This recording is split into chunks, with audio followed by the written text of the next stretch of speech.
Bismillahirrahmanirrahim. Assalamualaikum warahmatullahi wabarakatuh.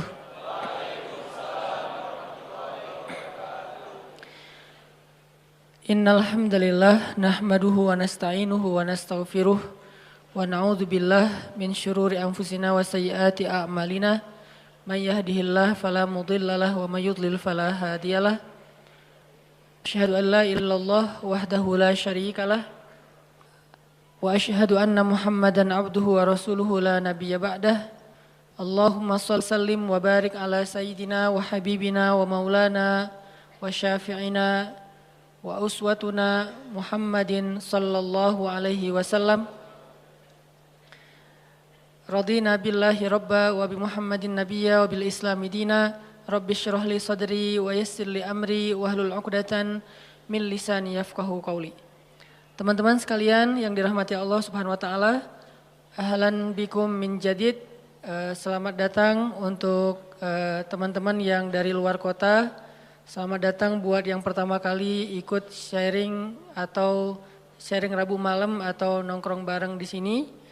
Mudah-mudahan kita bisa terus belajar betah berada di antara taman-taman surga.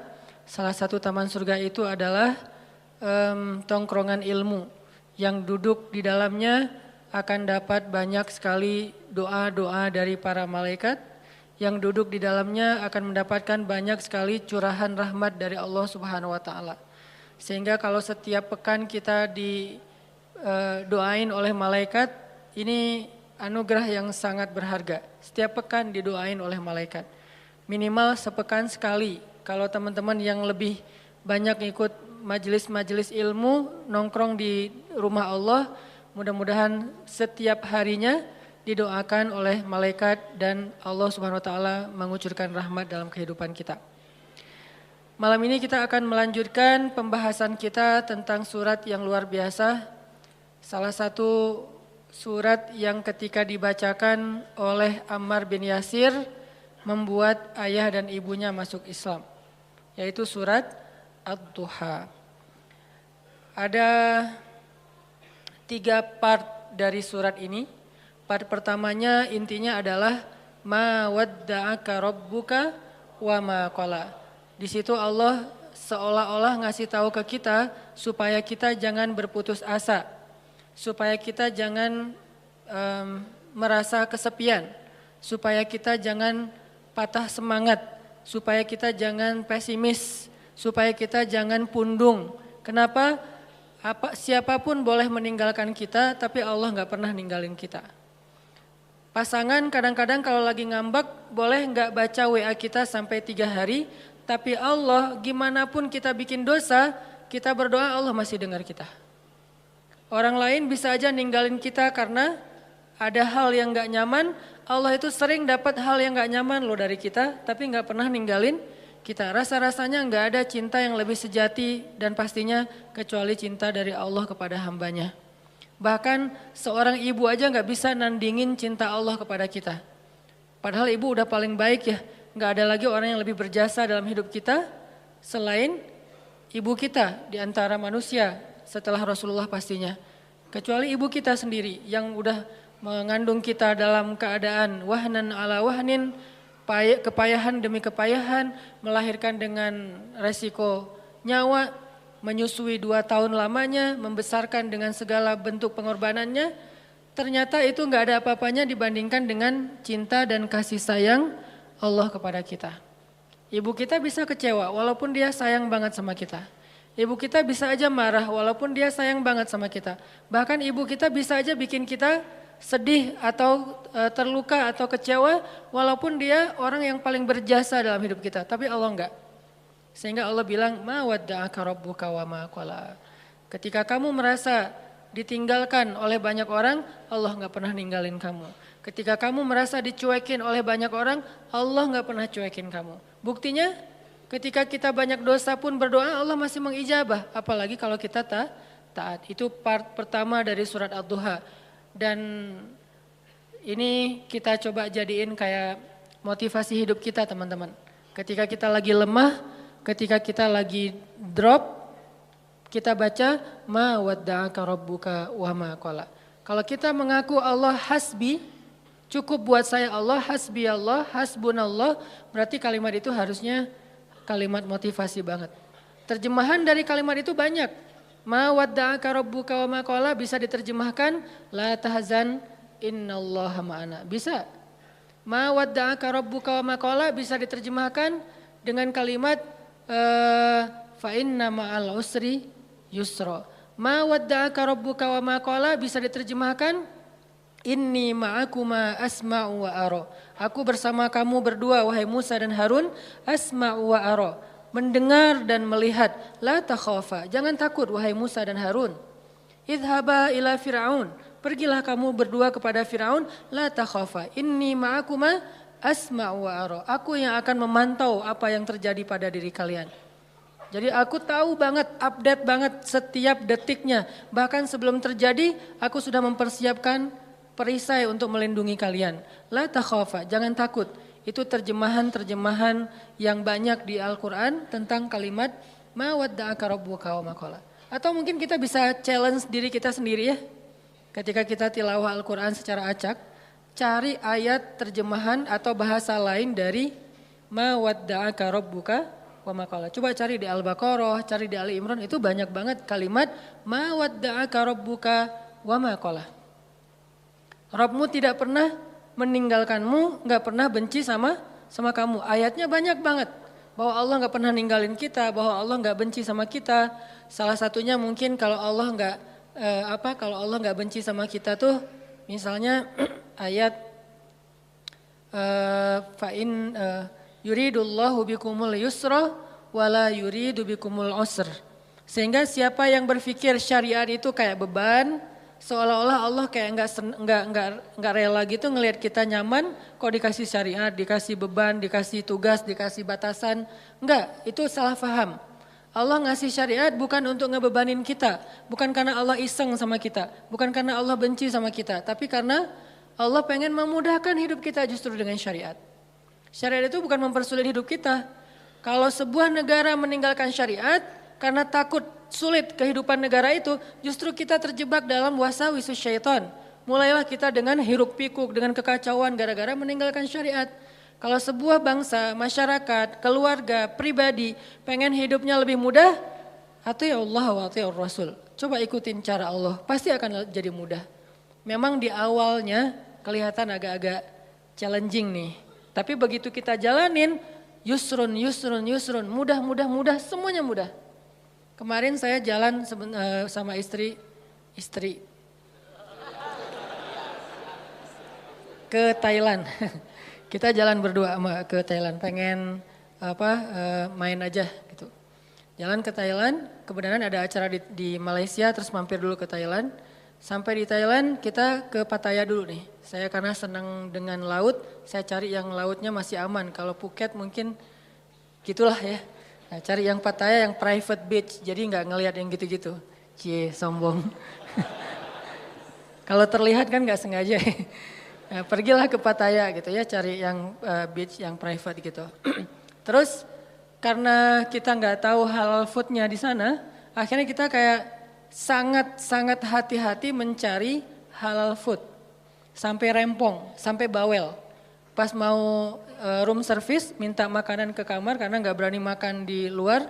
Kita sampai bawel banget bilang ke restorannya itu pakainya oilnya oil apa? Nggak pakai oil yang pork kan? Saya minta yang vegetable oil ya.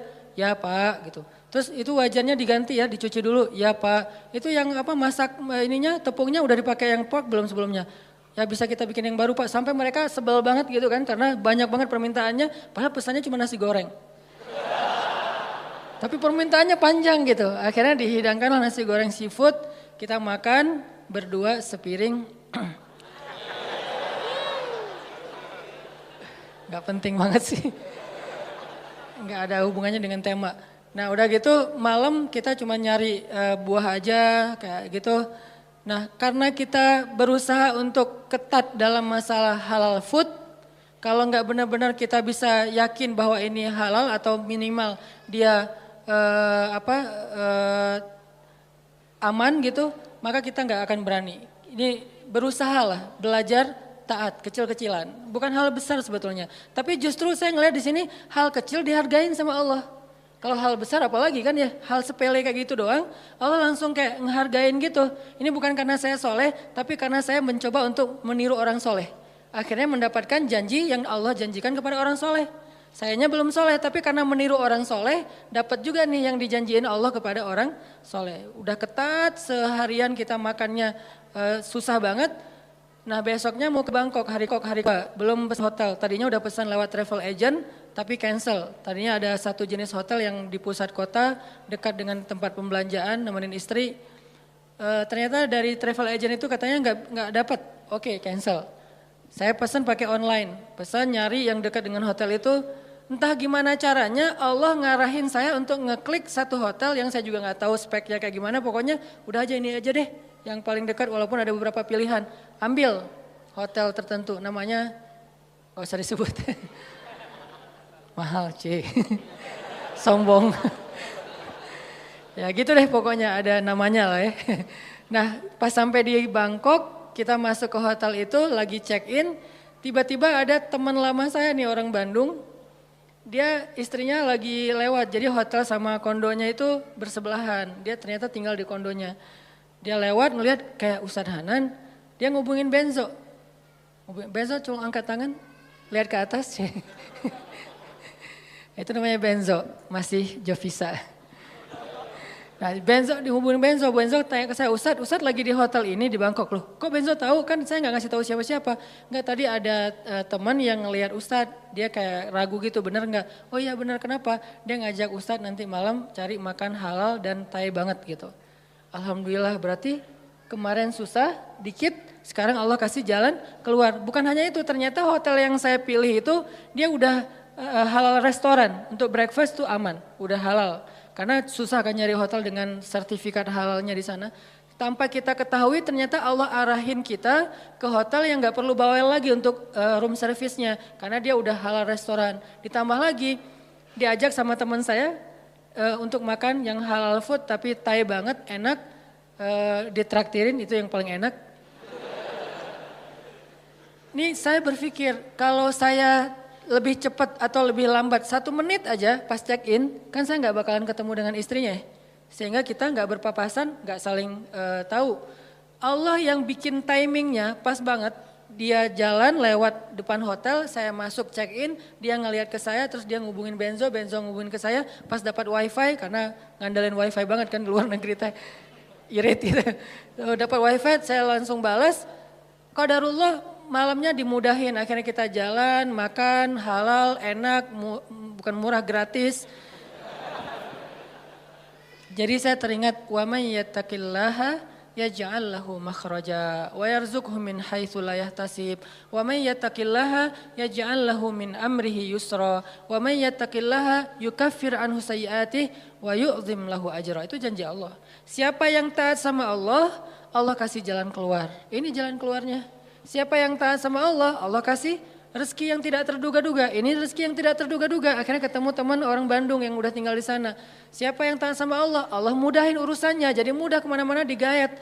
Siapa yang taat sama Allah, Allah gugurkan dosanya. Berharap kayak gitu dan dilipat gandakan pahalanya. Berharap juga kayak gitu. Ini artinya hal sepele gini aja Allah hargain. Karena faman ya'mal mithqala dzarratin khairan yarah. Pasti Allah bales. Ma wadda'aka rabbuka wa ma qala. Jadi Allah itu nggak pernah absen teman-teman, nggak pernah offline, nggak pernah kelewat gitu. Aduh ada yang kelewat nih nggak sempat di like. Kalau kita kan kalau terlalu banyak nge-following, akhirnya udah ketutup ya, ketimpa sama yang baru posting gitu. Kadang-kadang karena saking banyaknya kita nge-following, pasangan sendiri nggak pernah di like. Kenapa? Dia posting ketimpa lagi. Kok kamu nggak pernah nge-like postingan aku? Emang kamu posting? Kamu gitu banget ya sama aku? Akhirnya rame gitu kan ya. Padahal kita nggak ngelihat, soalnya ketutup sama postingan yang baru-baru. Allah nggak pernah gitu. Allah nge-following semua hambanya, bahkan lebih dekat daripada urat lehernya. Wa huwa ma'akum aina ma kuntum. Bersama dengan kalian, membersamai kalian dimanapun kalian berada. Tapi ketika kita post adegan-adegan kehidupan kita, nggak pernah ada yang ketimpa dan kelewat sama Allah untuk di like, untuk dikomen, untuk di-repost, bahkan Umar di-repost oleh Allah di Al-Quran kata-katanya, ini artinya Allah la ta'khudhuhu sinatun wala naum, kulla yaumin huwa fi sya'an, ma wadda'aka rabbuka wa ma qala. Ini jadi penyemangat teman-teman, gak usah khawatir untuk taat. Kita bikin dosa aja Allah masih maafin kita, apalagi taat, Allah pasti akan menghargai kita. Itu part pertama dari surat Ad-Duha. Part kedua, alam yajidka yatiman fa'awa wa wajadaka dhallan fahada wa wajadaka ailan fa'aghna. 3 kalimat yang luar biasa itu menjelaskan arti dari ma wadda'aka rabbuka wa ma qala. Apa bukti bahwa Allah enggak pernah ninggalin Nabi Muhammad? Kata Allah, alam yajidka yatiman fa'awa, bukankah dulu kamu lahir dalam keadaan yatim lalu Allah kasih naungan? Kalau Allah ninggalin kamu, enggak mungkin kamu bisa tumbuh dengan baik. Kalau Allah benci sama kamu, maka dibiarin aja kamu terlunta-lunta dalam keadaan yatim. Wa wajadaka dhallan fahada. Bukankah kamu dulu pernah tersesat di jalan, mau ke suatu negeri tapi kamu salah ngambil jalan di tengah padang pasir, akhirnya enggak tahu arah ke tujuan. Kalau Allah benci sama kamu, enggak akan dikasih tuh petunjuk ke negeri yang kamu tuju. Enggak akan diarahin kamu untuk sampai kepada destinasi yang kamu tuju. Bukti Allah ma wadda'aka rabbuka wa ma qala. Alam yajidka yatiman fa'awa wa wajadaka dhallan fahada wa wajadaka ailan fa'aghna. Nanti kalau kemarin saya bahas alam yajidka yatiman fa'awa versi Nabi Muhammad, yang belum kebahas itu versi Nabi Musa ya. Versi Ibrahim, versi Ismail, versi Isa, versi Yahya, versi Maryam. Itu semuanya ayat-ayat tentang kisah-kisah tentang alam yajidka yatiman ya Maryam, alam yajidka yatiman Yahya, alam yajidka yatiman Isa, alam yajidka yatiman Ibrahim, alam yajidka yatiman Musa, alam yajidka yatiman semua hamba-hambanya fa'awa, Allah kasih naungan. Baca kisah-kisah Al-Quran untuk memahami maksud alam yajidka yatiman fa'awa, terutama kisah Yusuf. Alam yajidka yatiman fa'awa, yatim gimana? Yatimnya Yusuf. Yatim di dalam sungai, di dalam sumur, nggak punya siapa-siapa. Ayahnya nggak tahu di mana keberadaan anaknya, kakak-kakaknya udah nggak peduli dengan adiknya. Yatiman fa'awa, fa'awa pertama ditemukan oleh para musafir. Fa'awa kedua masuk ke dalam istana dan seterusnya dan seterusnya. Alam yajidka yatiman fa'awa. Insya Allah nanti kita lanjutkan lagi pembahasan surat Ad-Duha ini. Ini bukan cuma tafsir ya teman-teman, tapi ini tadabbur. Saya berusaha untuk menganalogikan dengan kehidupan kita supaya kita bisa menjadikan ayat itu sebagai motivasi hidup kita. Barakallah, kita lanjutkan setelah sholat Isya. Bismillahirrahmanirrahim. Teman-teman yang dirahmati Allah Subhanahu wa taala, kita lanjutkan pembahasan kita tentang surat Ad-Duha. Alam yajidka yatiman fa'awa wa wajadaka dhallan fahada wa wajadaka ailan fa'aghna. Kalimat alam yajidka yatiman fa'awa itu adalah kalimat pembuktian. Seolah-olah Allah ngomong ke kita tuh gini, kamu gak ingat dulu ketika kamu pernah gini, siapa yang nolong kamu? Emangnya kamu gak ingat dulu ketika kamu pernah terpuruk, siapa yang buat kamu bisa survive? Ketika kamu hampir celaka, siapa yang menyelamatkan kamu? Ketika kamu gini, siapa yang menolong kamu dan seterusnya. Jadi alam di sini Allah pengen ngingetin kita. Jadi kalimat alam adalah kalimat permintaan dari Allah supaya kita ingat-ingat lagi nih. Pengalaman hidup kita, ada yang pengalamannya sampai ekstrim, second life misalnya. Hampir celaka, terus bisa selamat. Ada yang pengalamannya masalah hutang, ada yang pengalamannya hampir bunuh diri tapi nggak jadi gara-gara diputusin. Ada yang macam-macam kan pengalaman orang mah ya. Nah itu kalimat alam yajidka yatiman, yajidka itu Allah mendapati kamu dalam status nggak ada apa-apa sebetulnya. Kita tuh awalnya nggak punya apa-apa, bukan siapa-siapa, nggak bermodalkan apapun. Allah yang fa'awa, fahada, fa'aghna. Itu terjadi kepada kehidupan kita masing-masing. Kalau dalam bahasa kisah Nabi, fa'awa di masa Abdul Muthalib, fa'awa di masa Halimah, fa'awa di masa Abu Talib, dan fa'awa di masa Khadijah. Ini semuanya bentuk-bentuk fa'awanya Allah kepada Rasulullah Sallallahu Alaihi Wasallam. Kalau kita terjemahin ayat itu dengan kisah Nabi Musa, alam yajidka yatiman fa'awa, itu bisa teman-teman temuin di surat Toha dan surat Al-Qasas. Nanti di dalam surat-surat itu Allah ngejelasin tentang gimana dulu Nabi Musa dihanyutkan ke Sungai Nil. Walaqad mananna 'alaika marratan ukhra idh awhayna ila ummika ma yuha an qadhifihi fit tabut فقذفيه في اليم فليلقه اليم بالساحل يأخذه عدو لي وعدو له وألقيت إليك محبة مني ولتصنع على عيني. Ketika Allah mengilhamkan kepada ibu Musa, wahai ibu Musa, hanyutkanlah bayimu di Sungai Nil kalau pengen selamat. Pengen selamat? Jangan kamu simpan di rumah, jangan kamu rawat sendiri, jangan kamu bawa lari ke hutan. Hanyutkan ke Sungai Nil. Supaya selamat dari siapa? Dari Firaun. Ini perintah Allah. Kadang-kadang Allah ngasih kita perintah dalam hidup itu gak logis. Menyelamatkan bayi kok malah dihanyutkan ke Sungai Nil. Kenapa gak dibawa lari aja ke dalam hutan? Lalu ke pantai, lalu lupa. Kenapa enggak umpetin aja di rumah gitu? Kenapa enggak bikin rumah aja di yang jauh, atau mungkin ibu dan keluarga Musa ngungsi aja ke Madian misalnya, ke luar negeri. Jadi orang yang lari dari negeri Firaun, kenapa enggak gitu aja yang lebih logis? Kenapa malah selamatkanlah bayimu dari Firaun dan tentaranya dengan cara hanyutkan ke Sungai Nil. Itulah hidup. Tidak semua perintah Allah itu kadang kita mengerti di awal, teman-teman. Kita cukup tahu bahwa ini perintah Allah, sami'na wa ata'na. Kalau pengen bahas lebih dalam lagi untuk cari tahu hikmahnya, silakan. Tapi jangan tunggu sampai kita ngerti hikmahnya baru sami'na wa ata'na, kelamaan. Akhirnya kita kehilangan banyak sekali kesempatan dapat kebaikan dari Allah. Justru biasanya Allah ngasih kejutan ketika kita ngambil challenge-nya Allah.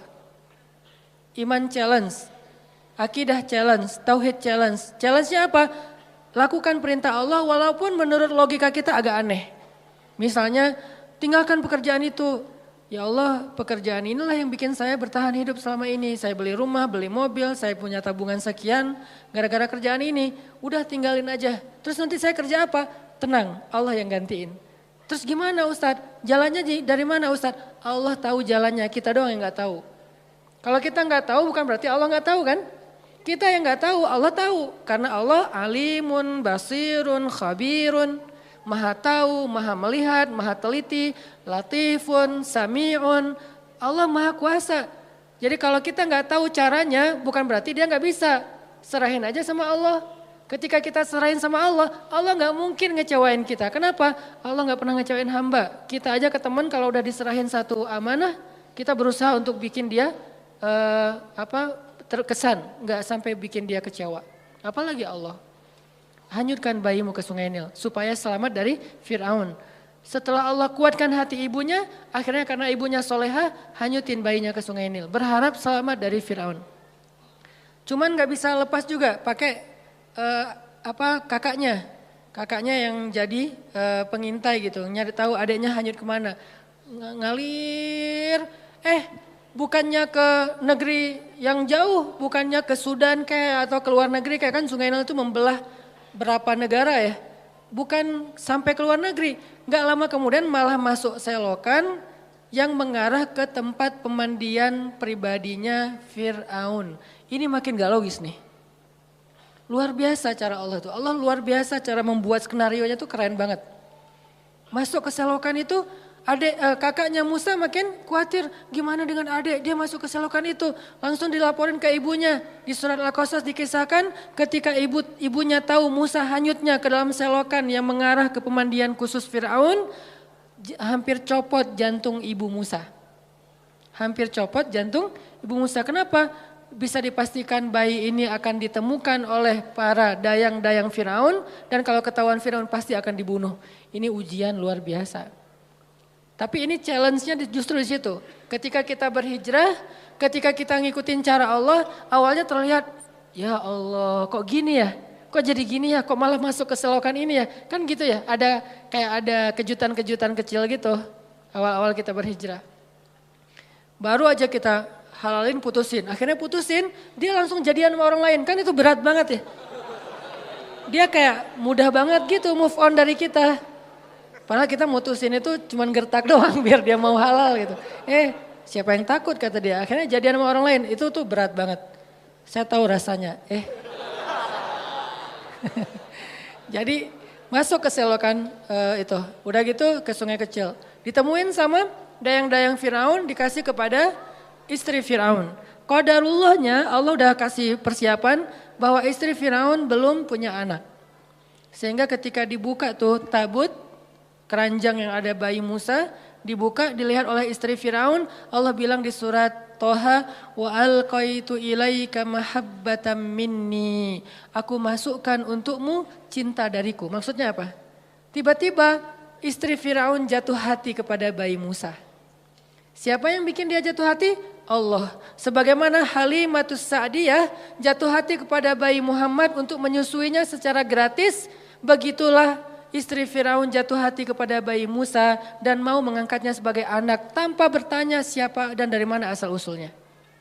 Wa alqaitu ilaika mahabbatan minni. Gini cara Allah nolong hambanya. Fa'awanya tuh Allah datangkan orang yang mencintai kita. Tiba-tiba ada aja yang anggap kita kayak keluarga barunya. Pernah kan kita merantau, tiba-tiba di perantauan kita nggak kenal siapa-siapa, dapat keluarga yang sebetulnya dia nggak kenal dengan kita, dia nggak tahu background kita, basic kita, dari mana asalnya. Pokoknya dia tiba-tiba kayak sayang aja gitu sama kita. Saya di Mesir juga gitu, tiba-tiba ada aja orang Mesir yang sayang sama saya sehingga dianggap kayak anak angkatnya. Kamu kalau butuh apa-apa bilang ya, kamu kalau butuh apa-apa bilang. Setiap awal bulan, dan beliau siapa? Profesor lah gitu, dosen Al-Azhar. Kan banyak banget kemudahan gara-gara ada dosen, profesor, senior, kayak Allah jadikan tertarik kepada saya, senang. Kamu kalau butuh apa-apa bilang ya. Terus pas awal bulan dapat gaji langsung datengin, nak kamu udah beli buku? Belum, kasih aja. Udah sih cuman kayak kurang aja gitu kan ya. Belum, wah ini beli buku, kasih beli buku. Terus kalau dia lagi panen, di Mesir itu namanya adas. Adas itu kayak kacang hijau kita tapi warnanya oranye. Jadi fungsinya kayak kacang hijau menghangatkan tubuh, bagus, biji-bijian. Kalau lagi panen adas, dia langsung bawa beberapa karung ke rumah tuh. Nih adas buat kalian, panen anggur, panen apa, segala macam buah-buahan di kebun dia tuh dibawa ke rumah kita. Kenapa? Wa alqaitu ilaika mahabbatan minni. Allah yang bikin dia jatuh hati kepada orang ini. Sehingga akhirnya istri Firaun langsung jatuh hati kepada bayi Musa. Firaun enggak, karena Allah sudah mengunci hatinya. Bukan karena Allah mengunci hatinya, belum sih. Karena hatinya keras, maaf salah, jangan disensor. Karena hatinya keras, karena Allah gak akan mengunci hati seseorang sebelum Allah utus Nabi kan. Karena hatinya keras, jadi dia gak akan bisa disentuh dengan cinta. Firaun tetap marah kepada Musa yang masih bayi. Ini pasti nih anak Bani Israel yang dibuang supaya gak terbunuh nih. Gua bunuh nih sekarang, jangan-jangan kata istrinya Firaun dan dia ngebujuk suaminya dengan manja gitu. Gak pakai cantik sih, manja doang gitu. Akhirnya Firaun gak jadi ngebunuh Musa, selamat Musa di satu adegan. Udah gitu gak lama kemudian Musa lapar, Musa kehausan. Wa wajadaka ailan fa'aghna. Gimana caranya keluarga Firaun bikin audisi. Siapa yang bisa menyusui bayi Musa dikasih dinar, dirham, emas, perak. Dikasih tempat kedudukan yang tinggi di dalam istana, punya gelar ningrat, dikasih rumah di dalam istana yang sangat bagus. Dari sekian banyak perempuan-perempuan yang ingin menyusui Musa, semua ditolak sama Musa. Karena kenapa? Allah mengilhamkan kayak gitu kepada bayi ini. Padahal kan sebetulnya kalau bayi polos biasa aja asal ada yang nyusuin kan dia nyusu ya. Tapi Allah mentakdirkan Musa gak boleh nyusuin ke ini. Di antara sekian yang banyak audisi, yang terakhir justru yang diterima. Kenapa? Allah yang nentuin. Jadi gak masalah, ada yang datang pertama sebelum kita bawa Alphard, bayarin aja. Kalau Allah nggak mengikat hatinya, pasti ditolak. Walaupun modalnya, uang, apa segala macam, nggak, tenang. Abu Bakar datang ngelamar Fatimah, ditolak sama Nabi. Kurang apa coba Abu Bakar? Tajir, soleh. Kan ideal banget ya. Ada yang soleh, nggak tajir. Ada yang tajir, kurang soleh. Tajir, soleh. Tajir, soleh. Abu Bakar ditolak. Datang Umar, tajir, soleh, kuat, cowok banget, ditolak juga. Ali awalnya, aduh Abu Bakar aja ditolak, Umar aja ditolak, apalagi saya nih. Akhirnya kayak Ali cuma ngelewat doang depan rumah Nabi, lewat lagi. Dipanggil sama Nabi, Ali kenapa? Enggak ya Rasulullah gitu. Ali, kamu pengen menikahi Fatimah? Terserah sih. Akhirnya Nabi yang ngelamar Ali dalam bahasa ininya ya, adegannya. Walaupun secara resmi nanti Ali yang ngelamar Fatimah. Nabi kayak yang nawarin kepada Ali. Kenapa? Allah yang bikin kayak gitu. Jadi gak usah pesimis. Yang penting minta kepada pemilik hati. Ya Allah, kan hatinya bukan milik dia, milik engkau. Jadi saya mintanya ke engkau aja ya Allah, bukan ke dia. Nanti setelah engkau baru dia. Sehingga pas kita datang kayak bukan tipe dia banget, bukan standar dia banget, tapi buat Allah kita standar dia banget. Buat dia kita enggak banget. Enggak masalah kan? Yang penting buat Allah kita banget lah. Begitu kita datang dia enggak bisa bilang enggak. Kok saya ngomongnya iya ya? Pengen bilang enggak tapi enggak bisa gitu. Ya udah deh, ya aja. Jadi aja. Setelah itu Allah masukkan hub, cinta sehingga dia mencintai kita mencintai dia karena Allah Subhanahu wa taala dan itu mubarak, diberkahi. Itulah istri Firaun. Akhirnya Musa tinggal di situ, ibunya tinggal di situ, kakaknya, tetehnya tinggal di situ, AA-nya tinggal di situ. Siapa AA-nya Musa?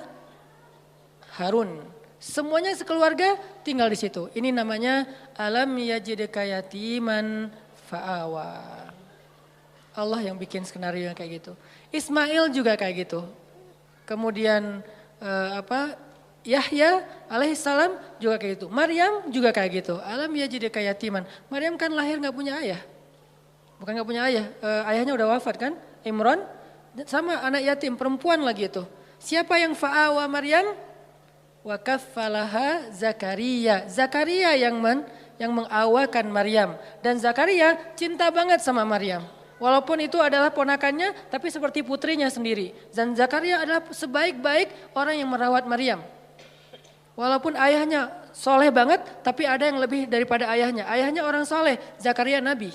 Sehingga Allah ingin Maryam ini dirawat bukan oleh ayahnya yang soleh, tapi oleh pamannya yang nabi, yaitu Zakaria.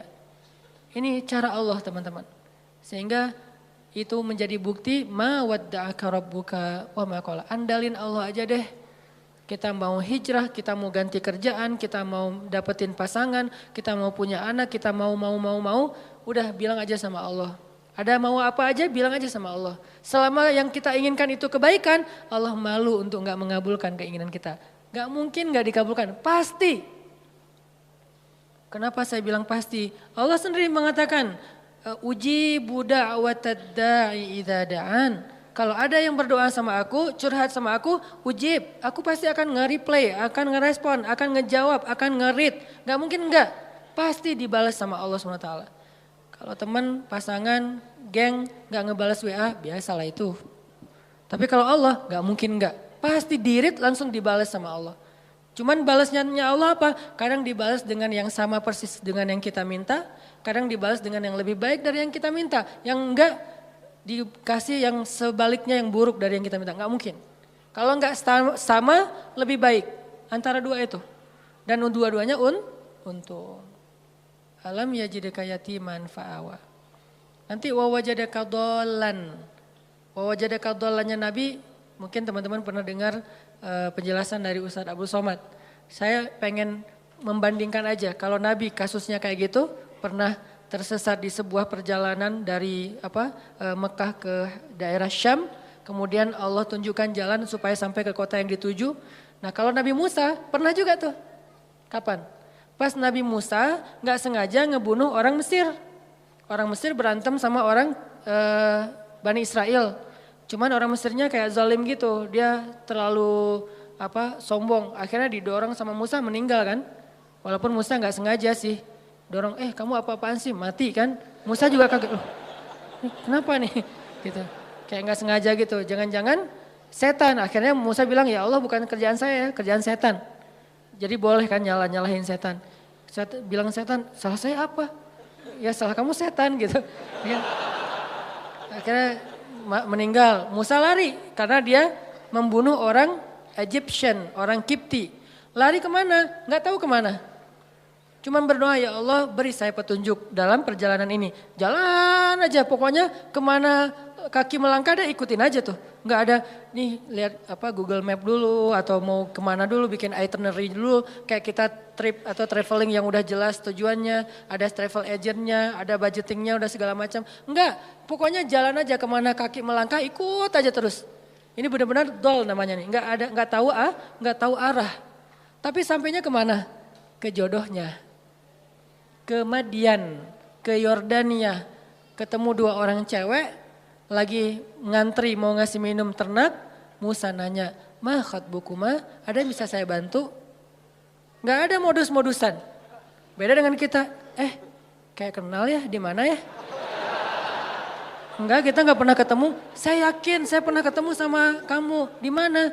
Di dalam mimpi, modus banget kan ya. Musa nggak kayak gitu. Ya udah aja, ma khatbukuma, kalian ada apa? Apa yang bisa saya bantu? Dengan bahasa yang lembut ya, pastinya kan ngomong sama cewek nih. Masa ngomong sama cewek, ma khatbukuma, kan enggak ya? Nada khatib yang membuat kesannya jadi berubah. Kan kalau khatib berubah, kalau dia nggak paham ceritanya, dia akan mengatakan ma khatbukuma, nggak gitu Ustadz. Gimana? Ma khatbukuma, kan lagi ngomong sama cewek nih. Musa orangnya santun, akhirnya kami nggak bisa ngasih minum ternak soalnya harus ngantri di belakang laki-laki. Ya udah saya bantuin. Musa langsung turun ke sumur. Ketika Musa turun naik ngasih minuman ternak dan itu ada puluhan ekor onta, ratusan ekor onta. 1 ekor onta aja minumnya udah banyak banget kan. Di situ kelihatan Musa itu kuat, gagah. Kebayangkan ngangkat air gitu, walaupun yang tadinya dia udah jaga-jaga nggak mau kelihatan ototnya kan kelihatan juga tuh pas ngangkat. Terus kayak pura-pura lipat baju gitu, ini kenapa ya angkat gitu. Terus kayak udah gitu selesai, Musa duduk di bawah pohon istirahat, si ceweknya pulang. Pulang cerita ke ayahnya, ayah tadi kami dibantu oleh seorang laki-laki, dia baik segala macam. Kata ayahnya, ya udah undang ke rumah, ayah pengen bilang makasih dan ngejamu dia makan. Musa di bawah pohon bilang gini, ya Allah saya lapar dan engkau sebaik-baik pemelihara. Ya Allah saya lapar tapi engkau yang maha penyayang. Ngadu ke Allah. Lapar bilang ke Allah. Mau ikhtiar gimana di negeri orang gak tahu di mana tempat makan. Dan gak bawa uang juga. Ya Allah saya lapar, engkau sebaik-baik penolong, pemelihara, pengasih, penyayang. Tiba-tiba cewek itu datang. Tamshi ala istihya, berjalan malu-malu. Gimana jalan malu-malu? Aduh gimana ya ngomongnya ya. Kalau bahasa kita mah ya, aduh malu mau ngomong. Tapi kan ini amanah dari ayah. Kalau kita mah pura-pura malu, kalau ini benar-benar malu-malu. Tamshi alas teh ya, gimana ya caranya ya? Aduh gimana ya, atau gimana ya? Terus maju lagi, nggak jadi lagi mundur, maju lagi, nggak lagi mundur lagi, nggak pakai cantik, maju mundur aja. Sampai akhirnya datang, Mas kalau bahasa kita nih, Mang, A gitu ya. Ayah saya ngundang AA di rumah mau ngucapin terima kasih. Oh ya, hayu, jalan aja. Hayu nggak tahu bahasa Arabnya hayu apa. Jalan sampai ke rumah, ayahnya ngasih makan, ngobrol, kamu dari mana nak? Saya dari Mesir, oh ya negerinya Firaun, ya saya pelarian dari Firaun. Emang ada cerita apa? Kisahin, kamu orang baik, tinggallah di sini. Ya makasih Pak. Setelah itu si bapak itu ke belakang kan, ternyata si anaknya yang perempuan ngedengar pembicaraan mereka. Lalu ayahnya nanya, nak, laki-laki itu, bukan ayahnya, si ceweknya yang ngomong, ayah kan ayah nggak punya pekerja yang bisa mengurus ternak, pekerjakan dia di rumah kita karena dia kawiyun amin, laki-laki yang kuat dan baik, amanah baik. Ayahnya langsung oh anak saya berarti ada hati nih buat laki-laki itu.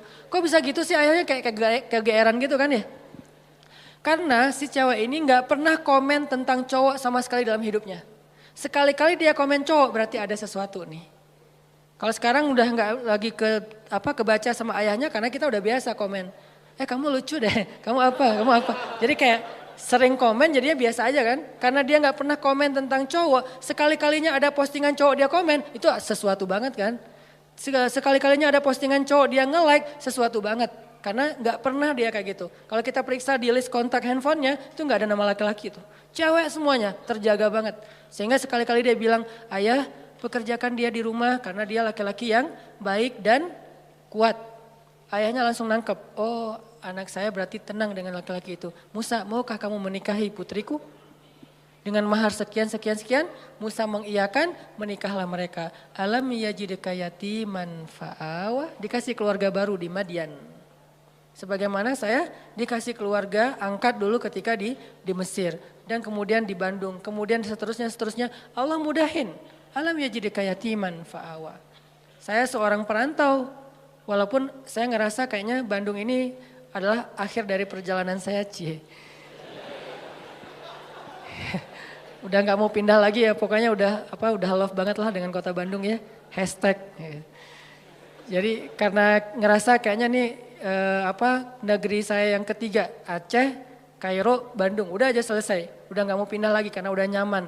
Tapi saya ngerasa dulu ke Kairo sendiri, kemudian ke Bandung nggak kenal siapa-siapa, selalu kasusnya alam yajidka yatiman fa'awa, yatiman fa'awa itu berulang kali loh teman-teman. Pasti teman-teman juga ngalamin. Itu bukti ma wadda'aka rabbuka wa ma qala. Apalagi nanti kalau ngomong Ibrahim, pas beliau diusir oleh ayahnya dari Irak ke Palestina. Bukankah itu juga terlunta-lunta, terkatung-katung, dolan, agna, wajadaka ail. Jadi udah yatim, dol, ail. Udah gak punya siapa-siapa, bingung juga mau kemana, lapar gak punya apa-apa. Tapi kemudian fa'awa, fahada, fa'agna. Sehingga Ibrahim yang tadinya seorang dalam keadaan yang tidak tahu apa-apa datang ke Palestina. Sampai di Palestina Ibrahim menjadi orang paling kaya di Palestina. Apa ukuran kekayaan Ibrahim di Palestina? Ukuran kekayaan Ibrahim di Palestina, setiap malam Ibrahim menyembelih 100 ekor onta untuk para tamu. 100 ekor onta. Satu ekor onta harganya sebutlah 50 juta kali 100. Satu malam dia ngeluarin uang 5 miliar ya? 5 miliar benar?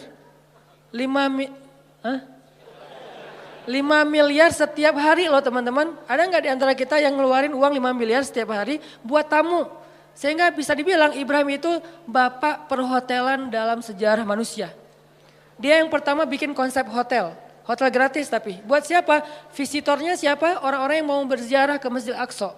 Ibrahim yang menjamu mereka, ngasih hotel dengan kualitas bintang 5, terus juga buffetnya itu udah free flow, setiap saat mereka bisa makan, dan satu hari minimal 100 ekor onta. Itulah kekayaan Ibrahim. Dan itu berarti Ibrahim menjamu sekian ribu tamu setiap hari, dan ini manajemennya gak gampang loh. Pasti ada suppliernya, pasti memberdayakan bisnis-bisnis lokalnya. Jadi Ibrahim itu benar-benar bisa memberdayakan warga Palestina semuanya jadi sejahtera dengan kerjaan perhotelannya di Masjid Aqsa. Gratis semuanya, Ibrahim yang bayarin. Sekaya itu Ibrahim teman-teman. Padahal datangnya gak punya apa-apa. Fa'agna, Allah yang mengkayakan Ibrahim. Semua cerita para anbiya itu sebetulnya bisa dikaitkan dengan alam yajidka yatiman fa'awa wa wajadaka dhallan fahada wa wajadaka ailan fa'agna. Apalagi Adam, lebih yatim lagi kan?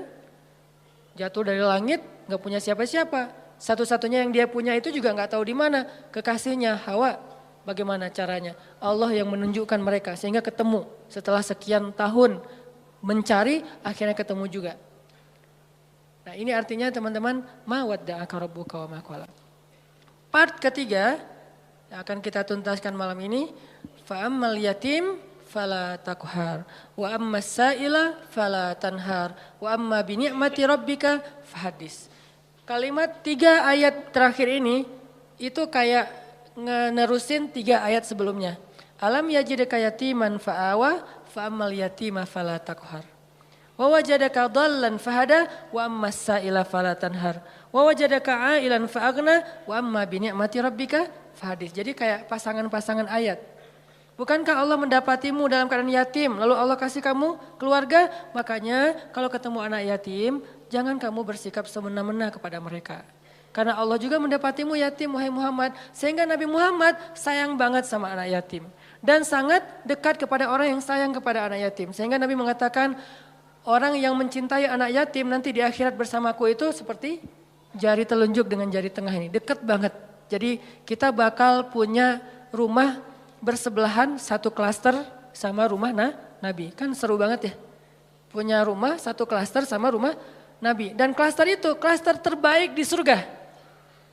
Yang satu butir debunya lebih mahal daripada dunia dan seisinya. Bukan 1 meter tanahnya, satu butir debunya lebih mahal daripada dunia dan seisinya. Enggak ada lagi klaster wilayah tanah yang lebih baik daripada klasternya Nabi nanti di surga.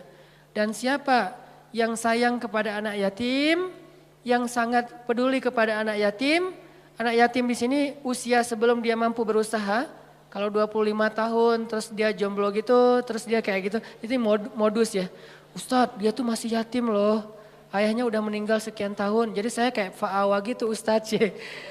Ya boleh lah ya, yang penting niatnya baik. Jadi siapa yang sayang sama anak yatim, nanti dia akan disediakan rumah satu klaster dengan Rasulullah SAW. Jadi dia kayak bertetanggaan gitu sama Nabi SAW. Ketemu sama Nabi duduknya di sebelah Nabi. Ketemu sama Nabi duduknya satu majelis sama Nabi. Ini fa'ammal yatima fala taqhar. Jangan semena-mena sama anak yatim. Dulu di zaman Nabi ada cerita seorang sahabat namanya Abu Lubabah. Abu Lubabah ini punya pohon korma di sebelah rumah anak yatim. Tapi dia nggak rela gitu kalau kormanya dimakan sama anak yatim, korma yang udah jatuh. Sehingga suatu hari anak yatim lagi makan korma jatuh, dari mulutnya diambil sama Abu Lubabah. Ini bukan punya kamu, ini punya saya. Dilaporin ke Rasulullah. Terus Rasulullah nawarin, ya Abu Lubabah, kamu mau nggak punya kebun di surga yang pohon kormanya, kamu berjalan di bawah naungannya 100 tahun belum keluar dari dahannya. Saking gedenya pohon kurma di surga. Mau nggak kayak gitu Abu Lubabah? Mau ya Rasul, caranya gimana?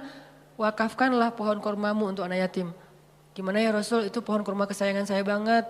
Itu saya ada kenangan gitu. Maaf ya bukan nggak mau. Dia kayak beralasan gitu nggak mau nyerahin pohon kurmanya untuk wakaf anak yatim. Akhirnya Nabi nggak maksa orangnya. Ya udah nggak apa-apa, pergi aja.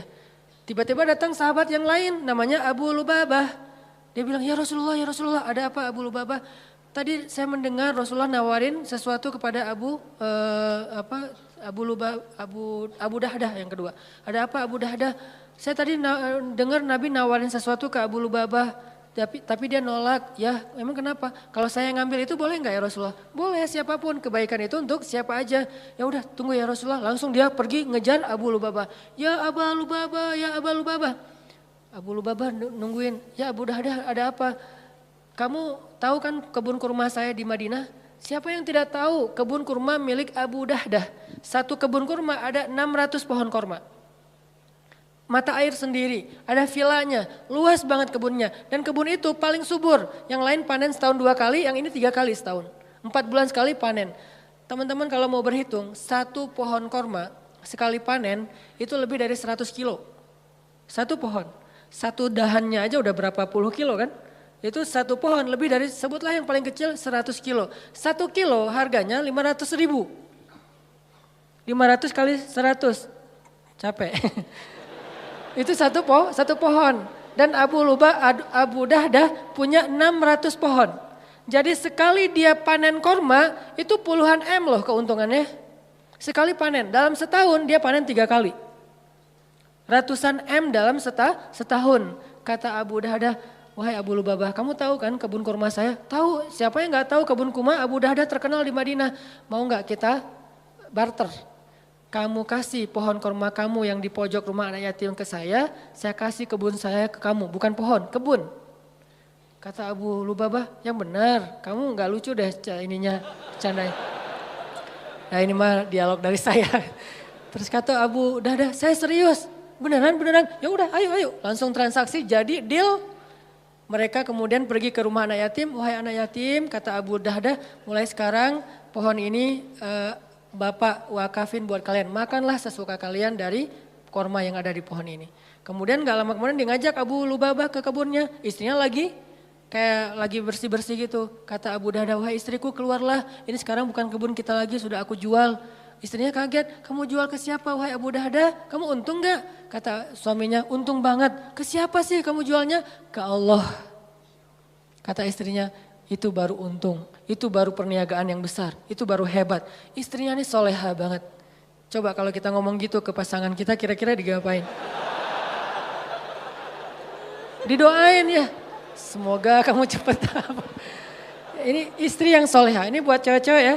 Kadang-kadang suami itu kalau lagi semangat, kadang-kadang kan nggak mikir ya, kasih aja.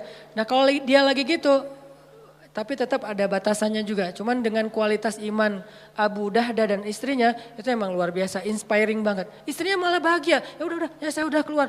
Wah, sekarang jadi milik siapa? Abu Lubabah, silakan Abu Lubabah. Mereka pergi meninggalkan kebun itu sama sekali nggak nyesal.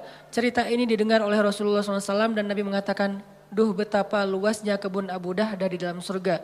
Aku melihat kebun Abu Dahda itu mudhammatan, lebat sekali warnanya hijau tua di dalam surga. Ini makna dari fa'ammal yatimah fala taqhar. Sebegitu besarnya penghargaan Allah kepada orang yang menyantuni anak yatim.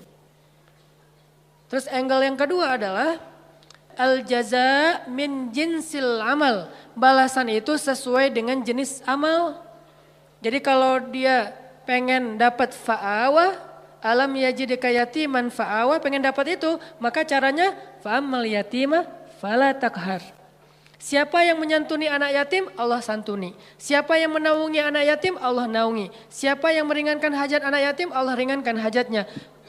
Al-jaza min jinsil amal, itu berlaku di surat Ad-Duha. Jadi itu bukan kaidah fikih akal-akalannya ulama. Karena ulama ketika membuat sebuah rumusan fikih atau persepsi fikih itu berlandaskan pemahaman mereka terhadap ayat dan hadis kan. Ayatnya salah satunya fa'ammal yatim fala taqhar. Hasilnya alam yajidka yatiman fa'awa. Wa ammas sa'il fala tanhar. Kalau ada orang yang nanya, karena ada dua tafsir nih. Ada yang bilang sa'il di sini orang yang meminta pertolongan, ada yang bilang sa'il di sini orang yang nanya jalan. Kalau ada yang nanya jalan ke kamu, lalu kamu menunjukkan jalannya, maka Allah juga akan wa wajadaka dhallan fahada. Makin sering kita ngebantu orang untuk menemukan jalan, makin sering kita dengerin curhat teman kita, makin sayang Allah untuk dengerin curhat kita. Maka sabarlah mendengar curhat temannya. Walaupun kadang-kadang emang capek sih, tapi sabarlah. Latihlah mendengar curhat teman sehingga kita jadi seorang suami yang mau mendengar curhat istri. Nanti ketika kita udah nikah, Neng mau cerita, apa? Kayak semangat gitu kan ya. Iya tadi ada cerita sama teman-teman gini-gini. Kita jadi pendengar yang baik, bukan langsung kita patahkan. Kenapa? Karena udah terbiasa di kos-kosan jadi tempat curhatnya teman-teman sekos-kosan. Sampai ibu kos juga curhatnya ke kita gitu. Iya itu yang kamar sebelah suka telat aja bayar kos-kosan. Ya bu, saya juga gitu ya bu. Kamu gak apa-apa soalnya kamu udah dengerin curhat. Ya pokoknya jadi orang yang wa ammasailah fala tanhar. Jadi kalau ada orang yang nanya ke kita, minta pertolongan ke kita berusaha untuk membantu dia, Allah juga akan berusaha membantu kita. Contohnya Nabi SAW. Nabi itu kalau ada yang minta tolong gak pernah nolak. Kalau beliau gak bisa nolong sendiri, beliau akan cari orang untuk nolong dia baru ditinggalin.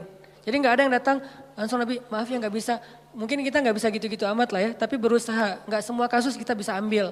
Tapi ada satu dua yang kadang-kadang kita kayak berjuang banget. Ada banyak orang yang mengetuk pintu rumah kita, yang nelpon ke nomor kita, yang datang kepada kita minta tolong. Mungkin di antara sekian banyak, jangan semuanya ditolak. Harus ada satu dua yang kita ambil, entah kenapa pokoknya Allah yang pilihkan dia untuk kita. Terus kita coba tuntaskan hajat dia sampai selesai. Siapa yang meringankan hajat saudaranya di dunia, Allah ringankan hajat dia di dunia dan di akhirat. Balasannya bukan cuma di dunia, bahkan di akhirat. Sehingga ketika kita di akhirat nanti bingung di padang mahsyar itu kan perjalanan jauh banget ya. Kebayang gak sih dari sini ke Palestina itu jalan kaki? Kok Palestina Ustadz? Karena tempat berhisab itu adalah negeri Palestina. Ini salah satu keutamaan dari negeri Palestina itu adalah mim makanin qarib yang Allah sebutin di Al-Quran. Arti makanin qarib, tempat yang dekat itu adalah Palestina kata ulama tafsir. Sehingga nanti sidang Allah itu di padang mahsyar adanya di negeri Palestina.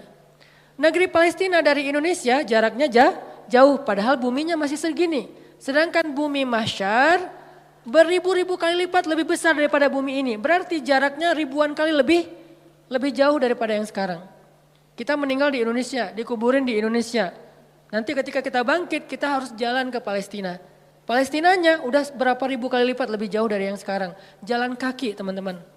Gak ada petunjuk sama sekali. Arahnya sudah berganti, kiblat atau timur barat udah berubah. Gimana cara kita menemukan spot hisab? Susah banget kan? Kalau enggak karena Allah, wa wajadaka dhallan fahada. Dulu di dunia kita sering nolongin orang, sering nunjukin arah ke orang lain, sering bantuin orang di jalan, sering bantu orang ketika kesusahan. Allah bantu nanti kita di akhirat. Sehingga tiba-tiba dikasih kendaraan, kita kayak kasih tumpangan buat teman, itu enggak ada yang kelewat sama catatan Allah. Kamu kan dulu pernah ngasih tumpangan ke teman kamu pulang taklim. Padahal kamu pulangnya ke Padalarang, dia ke Cilenyi, kamu anterin dia dulu. Akhirnya balik lagi ke tengah, gak sampai Padalarang, nginep di TSB. Gak kuat gitu ya. Tadinya nanyanya sih kayak serius gitu. Pulang kemana saya anterin. Oh boleh. Udah aja naik motor kemana Cilenyi. Ngomong dari tadi. Kan beda arah timur dan barat. Nah kamu pernah ngelakuin itu di dunia, nanti di akhirat tiba-tiba Allah yang ngasih kita tumpangan. Dan tumpangan dari Allah sebaik-baik tumpangan kendaraan cahaya. Sehingga dari Indonesia ke Palestina itu hanya sekejap mata saja. Itu diantara makna dari hisab yang ringan, hisab yang mudah, dipercepat perjalanannya. Sementara yang lain masih kebingungan, ada yang jalan ke sana, ada yang jalan ke sana. Itu nggak ada yang arah loh, yang jelas arahnya. Jadi orang jalan itu acak aja tuh kemana-mana. Bisa ribuan tahun nggak sampai ke tempat hisab, belum dihisab tuh. Untuk sampai ke sana aja ribuan tahun. Kok malaikat gak ngasih tahu sih kalau kita salah jalan? Karena kita di dunia juga gak pernah ngasih tahu orang kalau dia salah jalan, dibiarin aja. Malah ada yang sengaja nyesatin lah gitu. Kalau mau jalan ke Dago lewat mana? Itu aja lewat ini nanti Gatot Subroto tembus aja ke Soekarno Hatta, udah gitu Buah Batu, terus aja ke sana. Itu mah Banjaran ya. Nah ini artinya nanti pas kita nanya malaikat mau ke tempat hisab, tempat hisab, balik lagi aja ke belakang, kamu udah kejauhan. Tapi malaikat gak gitu-gitu juga sih. Paling-paling malaikat cuek ninggalin kita gitu, akhirnya kita terkatung-katung. Ini makna terkatung-katung. Istri kita bangkitnya bareng. Kenapa bangkitnya bareng? Karena kita pengen dikuburin satu liang lahat. Cinta sejati gitu kan, true love and endless love lah. Pas meninggal wasiat aku pengen dikuburin sama kamu. Udah aja dikuburin satu liang lahat. Pas bangkit, noleh juga enggak teman-teman. Yauma yafirrul mar'u min akhihi wa ummihi wa abihi wa sahibatihi wa banihi likulli imri'im minhum yauma idzin sya'nun yughni. Kita bangkit bersebelahan tapi enggak noleh. Kok bisa gitu Ustaz enggak kenal? Kenal tapi enggak peduli. Kok enggak peduli? Saking takutnya kita tentang nasib diri sendiri. Sampai diibaratkan hari itu kata Allah di surat Al-Muzammil, hari ketika seorang wildana syiba, seorang anak kecil aja tiba-tiba beruban saking stresnya dia. Tapi gak semua orang yang rambutnya beruban itu karena stres ya, sebagiannya doang. Kalau anak kecil sampai tiba-tiba beruban berarti kan stres banget tuh hari ya. Kita gak noleh ke pasangan kita. Terus kapan kita kenal dengan pasangan kita Ustaz? Nanti setelah edisi part ini udah lewat, nanti ada adegan kita udah mulai saling kenal, saling menyapa, bahkan saling menuntut, saling menjatuhkan, saling menolong. Itu ada adegannya nanti. Tapi di adegan pertama sama sekali gak peduli. Suaminya tersesat, istrinya gak akan nolong. Sehingga yang bisa nolong kita hari itu hanyalah apa yang hari ini kita lakuin teman-teman. Sehingga kalau kita nemuin ada sa'il itu bisa orang yang minta tolong, bisa orang yang nanya jalan, fala tanhar. Jangan bikin dia kecewa, jangan sakitin hatinya. Kalaupun kita nggak bisa bantu dia, minimal jangan sampai kita manna wal adha, menyakiti dia dengan kata-kata kita. Jangan. Setidaknya kita kalau nggak bisa tolong pun ya sudah, ya nggak bisa nolong aja. Jangan udah nggak bisa nolong, nyakitin lah gitu. Kayak kita nggak bisa nolong teman-teman di Palestina. Ya udah jangan ngomong ngapain sih jauh-jauh. Udah nggak usah. Kalau pengen nolong yang dekat-dekat silahkan. Mau dua-duanya lebih bagus lagi, mau yang sana juga nggak masalah. Yang penting jangan nyakitin. Jangan kita beranggapan bahwa yang di Palestina itu jauh nggak perlu ditolong, yang di Suriah itu jauh nggak perlu ditolong. Padahal kondisi mereka itu luar biasa memprihatinkan, bahkan dahsyat sekali keadaan mereka. Tapi kita udah nggak nolong, ngomong lagi. Jadi kalau mereka dengar kasihan, perasaan mereka kayak gimana gitu. Ya udah jangan. termasuk orang di sekeliling kita, keluarga besar kita. Kadang-kadang ada kakak adik kita yang minta tolong, kita kayak sebel gitu sama dia, giliran butuh aja lo minta tolong. Jangan, udah aja diem. Kalau kita nggak mau nolong atau nggak bisa nolong, diem aja. Kenapa? La tanhar. Jangan sakiti orang yang meminta pertolongan. Sehingga nanti al-jaza min jinsil amal. Allah juga akan membalas kita dengan cara yang sama. Na'udzubillah min dzalik. Wa amma bi ni'mati rabbika fahadis. Nikmat Allah sampaikanlah. Maksud menyampaikan nikmat Allah itu ada banyak. Salah satunya adalah kita bicarakan kebesaran-kebesaran Allah. Allah tuh baik banget, Allah gini. Sehingga dengan pembicaraan kita, orang yang mendengar jadi semakin yakin sama Allah. Kayak tadi cerita saya di Thailand, simple sebetulnya, cuman hal yang sepele banget. Tapi itu bagian dari tahadus bin ni'mah. Tujuannya apa? Tujuannya biar kita yang mendengar makin yakin sama Allah, makin bergantung sama Allah, makin taat di jalan Allah. Itu namanya wa amma bi ni'mati rabbika fahadis. Jadi teman-teman, 3 ayat terakhir itu ada 2 angle yang kita bisa lihat. Satu, ternyata kalau kita pengen dapat satu kebaikan, maka tanamlah kebaikan yang sama di ketika kita bisa, nanti saat kita butuh Allah akan membalas kita dengan kebaikan yang sejenis. Saya pernah cerita dulu saya di Kota Baru Parahyangan, habis taklim malam-malam gerimis, saya pulang pakai mobil, ngelihat di jalan ada ibu-ibu sama anak gadisnya lagi jalan kaki. Kota Baru di Masjid Al-Irsyad itu kan ke jalan raya jauh ya. Dan malam-malam gak ada damri, gak ada angkot, gak ada ojek. Beliau jalan kaki berdua, gerimis lah gitu, pakai payung. Saya waktu itu tinggal di Cihanjuang, saya mau keluar dari masjid ngelihat ada ibu-ibu sama putrinya lagi jalan. Saya samperin, Bu, butuh tumpangan? Oh boleh Ustadz, mau kemana? Mau ke depan? Ya udah ikut aja. Karena saya gak bawa pasangan, mereka duduk di belakang. Itu etikanya ya, jangan duduk di depan, nanti jadi fitnah. Udah aja duduk di belakang. Dan itu tidak menghina. Oh jadi kayak supir dong, gak apa-apa.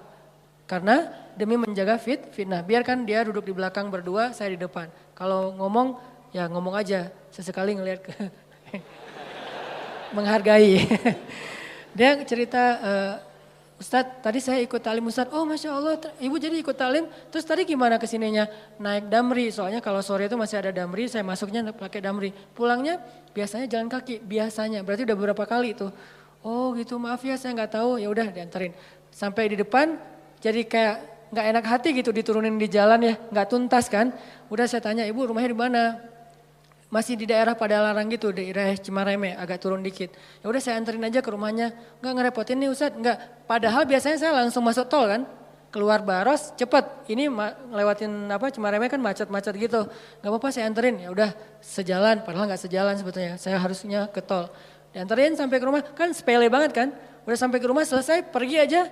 Besok-besoknya sebulan kemudian saya naik jembatan Pasupati itu ke arah Paster, ban motor saya bocor. Pas di atas, bukan bocor, habis bensin. Saya lagi tight banget jadwal hari itu, nggak sempat ngisi bensin. Saya pikir mesti sampailah ke Paster, kan ada pom bensin tuh, paksain aja. Pas di atas, pas habis, mati aja. Saya dorong, baru berapa detik saya dorong, tiba-tiba datang anak muda, nyamperin, Mas mau di step gitu. Oh boleh, di step aja mana didorongin, pakai motor dia sampai ke pom bensin, akhirnya saya bisa ngisi bensin. Saya jadi teringat, dulu saya pernah nolong orang di jalan, sekarang Allah nolong saya di jalan. Dan itu timingnya tuh pas banget. Kalau dia lebih cepat sedetik, udah gak ngelihat saya di belakang. Kalau saya lebih cepat, lebih lambat sedetik, dia gak ketemu. Allah yang bikin timingnya, saya pas habis bensin dia datang. Kalau saya lebih cepat setengah jam, saya udah sampai ke pom bensin dorongnya kan ya. Gak ketemu dia, jadi pas banget baru berapa detik dorong dia datang. Dan dia, maaf lupa saya ceritanya, bukan di step. Dia bawa selang gitu kan. Saya lupa ceritanya, dia bawa selang bukan di step. Berarti 2 kali kejadiannya, 1 kalinya di step. Udah kebiasaan. Pasti ada yang nolong lagi nih. Kan saya kemarin habis nolong orang, GR gitu kan sama Allah. Benar ada yang nolong, jadi ada yang di step, yang ini bawa selang. Kan jarang banget ada anak muda kemana-mana bawa selang gitu kan. Pak kenapa? Dia ngelihat ban nggak kempes, habis bensin ya? Iya, di sini saya ini. Dia sedot, terus masukin hanya untuk bisa sampai ke pom bensin. Kan itu jarang banget, mungkin 1 banding 1000. Dan pas lagi timingnya, Allah yang membuat seperti itu. Kalau orangnya ada di sini atau nonton, barakallah jazakallah khair. Sering saya cerita nih, benar jadi kebaikan buat dia. Artinya teman-teman benar-benar al jaza min jinsil amal. Balasan itu sesuai dengan jenis amal. Kalau kita pengen dibalas, ya Allah mudahin dong cara saya untuk dapetin jodoh. Mudahin orang lain untuk dapetin jodoh. Caranya gimana? Jadi mak comblang mungkin. Atau nemenin dia curhat mungkin. Atau nemenin dia ngelamar mungkin. Kita yang jadi, Pak dia tuh sahabat saya banget. Saya kenal banget dengan dia Pak. Wah pokoknya aman lah Pak. Dia orangnya bertanggung jawab. Kita promoin dia. Sehingga nanti Allah yang promoin kita di orang lain. Pokoknya mau apa, cari amal soleh yang sejenis dengan itu. Saya pengen jadi orang kaya Ustadz. Ya udah, tolong orang lain ketika lagi butuh modal atau apa. Saya pengen nikah Ustadz. Ya udah bantu dulu temennya untuk mahar. Nanti Allah ganti mahar yang buat kita. Atau kalau nggak mahar mungkin hantaran. Karena kadang-kadang kan hantaran itu apa? Seserahan ya. Seserahan itu kadang-kadang lebih gede daripada mahar kan. Mahar anak saya sih nggak banyak dek. Soalnya kan kata Nabi mahar jangan tinggi-tinggi. Berapa Pak? Ya udah 1 gram aja. Oh, tapi seserahannya ya berapa? 1 M juga nggak apa-apa. Si bapak teh. Seserahannya yang gede, jadi kita bikin stres gitu kan. Nggak apa-apa, ambil aja. Jangan menyerah ketika ditawarin 1 M, 10 M, 100 M. Ambil, itu angka gede di kita, tapi kecil di Allah loh. Jangan pikir kita yang bakalan bayar, Allah yang bayarin. Dek, maharnya standar biar nggak beda sama kakaknya ya. Bukan bapak mau mempersulit adik, bapak tahu adik penghasilannya pas-pasan. Ini bapak menghina atau lagi apa sih? Tapi emang biar dia nggak jauh banget, nggak jomplang banget sama kakaknya. Kakaknya dulu sih 3 M, dia 2 M juga nggak apa-apa. Boleh Pak? Kamu sanggup? Insya Allah Pak. Kerja apa? Allah yang kasih kerja. Gitu, semangat. Siapa tahu nanti setelah kasih saya waktu 1 tahun Pak. 1 tahun? Ya oke 1 tahun. Bekerja semaksimal mungkin 1 tahun. Biarkan mereka ngelihat kesungguhan kita. Setelah 1 tahun mungkin kita nggak dapat 1 atau 2 M. Tapi dapat kasihan dari dia. Ya ini serius nih ternyata. Ya udah deh, adik dapat berapa? Dapat Pak 2 apa? 20 juta gitu. Ya udah nggak apa-apa, dicicil ya tapi ya. Karena kamu udah berusaha, ya udah jadi deh. Karena dia ngelihat kita kayak tanggung jawab, serius, wah pantang menyerah. Itu kan akhirnya gol. Kan yang penting gol. Soal gimana caranya Allah lebih tahu. Pokoknya kalau dikasih tantangan, ambil. Setelah itu gimana Ustaz? Serahin ke langit. Allah mudahkan semuanya. Kalau di tangan kita pasti susah. Logika kita pasti nggak nyambung. Tapi di sisi Allah, ala kulli syai'in qadir. Allah maha kuasa atas segala sesuatu. Mudah-mudahan surat Al-Duha ini mulai kebayang sama kita sehingga bisa jadi ayat motivasi buat hidup. Insya Allah di pertemuan yang akan datang kita akan bahas surat yang lain. Mungkin nanti saya akan pilih surat apa yang kayaknya mudah banget untuk kita jadikan motivasi. Kita coba mulai bahas surat-surat supaya apa yang kita dapetin di Rabu malam ini benar-benar bisa jadi bahan renungan, bahan motivasi, bahan membersihkan hati, bahan untuk mendekatkan diri kepada Allah Subhanahu wa taala.